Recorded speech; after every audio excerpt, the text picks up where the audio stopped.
पुराने जमाने में जब स्कूल नहीं हुआ करते थे तब सभी अपने बच्चों को पढ़ने के लिए आश्रम भेजा करते थे। आश्रम में ही उनकी शिक्षा पूरी होती थी, जहाँ गुरु उन्हें पढ़ाते थे। ये कहानी जो मैं आपको सुना रहा हूँ ये एक ऐसे ही आश्रम की है।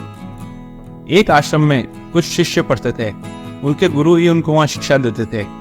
उनके गुरु प्रतिदिन शिक्षा देने के बाद उनसे बोलते कि कण कण में भगवान है, हर चीज में भगवान है, इसी संसार में कोई वस्तु नहीं है जिसमें कि भगवान ना हो। वो प्रतिदिन ये बात दोहराते थे।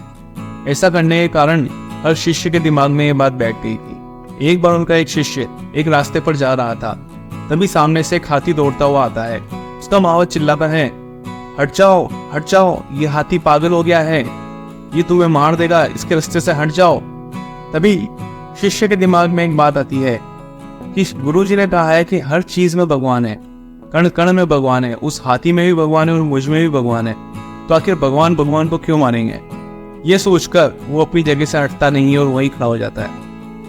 वो महावत फिर चिल्लाता है, अरे तुम पागल हो गए हो क्या, ये हाथी पागल हो गया है, ये तुम्हें मार देगा, इसके रास्ते से हट जाओ।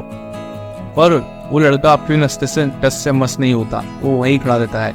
कुछ ही देर में वो हाथी उसको अपनी सूंड में लपेट कर कहीं दूर फेंक देता है, जिसके कारण उसको काफी चोट आती है।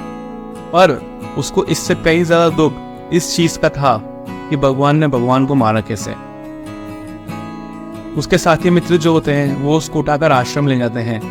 आश्रम में पहुंचते ही जो सबसे पहला प्रश्न वो अपने गुरुजी से करता है वो यही करता है कि गुरुजी, आप तो कहते थे कि हर चीज में भगवान है, हर जगह भगवान है, तो फिर आप ये बताइए कि भगवान ने भगवान को क्यों मारा। उस हाथी ने मुझे मारा तो आखिर क्यों मारा। गुरुजी थोड़ा मुस्कुराते हैं और कहते हैं, ये बिल्कुल सत्य बात है बेटा, जो मैंने तुम्हें बताई है कि हर चीज में भगवान है।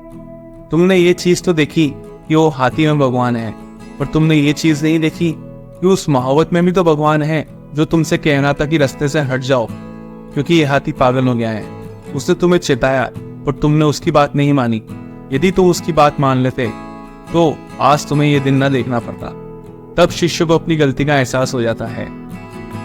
इस कहानी से हमें क्या शिक्षा मिलती है कि आधा अधूरा ज्ञान हमेशा नुकसानदायक होता है। आप जीवन में कभी भी कोई भी कार्य चालू करें, हमेशा पूरा ज्ञान लेने के बाद ही चालू करें। इसी तरह अच्छी कहानियों को सुनने के लिए आज ही सब्सक्राइब करें और जुड़े रहें आपके अपने दोस्त एजे यानी आशीष जैन के साथ।